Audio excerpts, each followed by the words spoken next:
And June is Men's Health Month, and this year the focus is on men's mental health.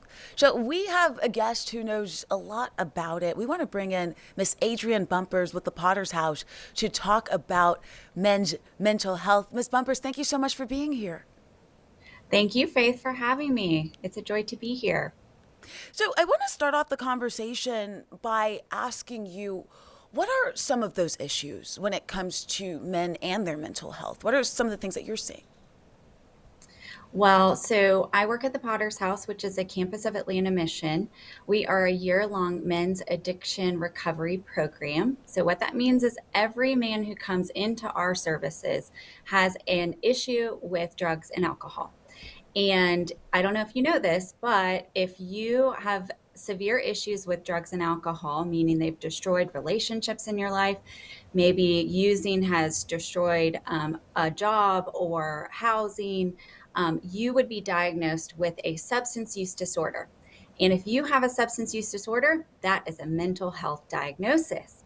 So we see everyone that comes through our doors actually has a mental health need due to their substance use. And we also see co occurring needs. What that would mean is that we have somebody that has a substance use need, but they also might have anxiety or they might have depression or they might have PTSD. And so we at the Potter's House try to treat the whole person and try to provide services that effectively address all of those needs co occurring and for why guys are coming to our program in the first place. Yeah, yeah. I mean, it's incredible work that you all are doing. Let me ask you this, Miss Bumpers. What would you say is the one thing that holds men back from reaching out for help? I would say pride. And not to stereotype anything, I think we all have pride that prevents us from seeking help.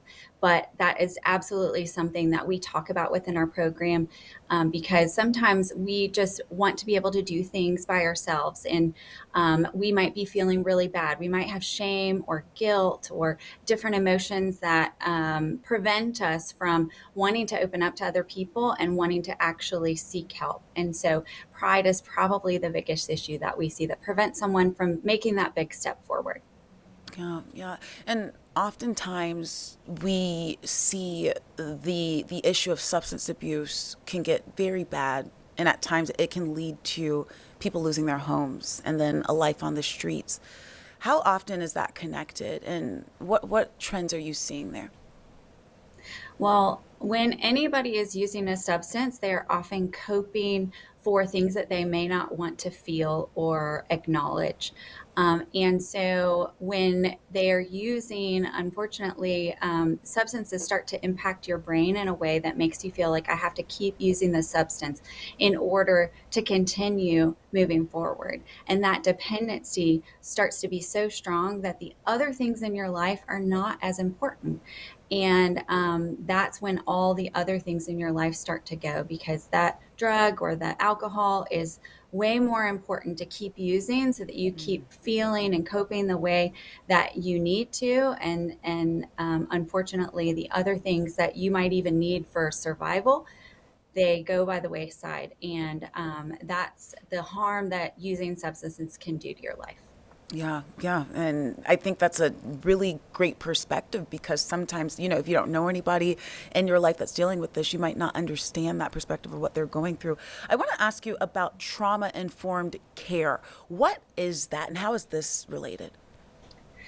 So one of the things that I think is really important, and it's something we focus on in the work that we do, is we believe that using substances is really a symptom to the problem, and that oftentimes there was something traumatic, especially with all of the guys that we work with, there was something traumatic in their life that happened that may have been the precursor to why they started using substances in the first place. And so in our organization, all of the staff have been uh, trained on a trauma informed approach. And what that means is that we understand that maybe some behaviors that we see within an individual, maybe some of the needs could be due to trauma. And therefore, we don't want to just treat the symptoms that we see. We don't want to just address some of the problematic behaviors that we might see in an individual's life. We want to make sure that we are supporting the whole individual and meeting them where they're at. And so a trauma informed approach would look like asking questions about, well, what is this anger that I see linked to? Yeah. What happened in your life previously that may be contributing to the behaviors that I see right now? And it's been vitally important in the work that we do because we don't want to be punitive. We really want to support someone so that their life can be transformed. Yeah, it's really getting down to the root of that issue instead of just, Yeah. saying, okay, well, you're doing this now, but it's what caused that. Let's take it back. And we do know oftentimes it's community. It's who you're surrounded by that can help you get out of this, that can help you heal. What does that community approach look like in the Potter's house? Yeah. Well, guys get to live with us for a year. So they establish community within our program. But even beyond that, one of the things that we are about as an organization is to help our guys restore relationships with themselves, with God, and with others. And so one of our outcomes is that we hope our guys can be rooted in community ultimately. The recovery community supports this with obtaining a sponsor or having recovery meetings and a home group.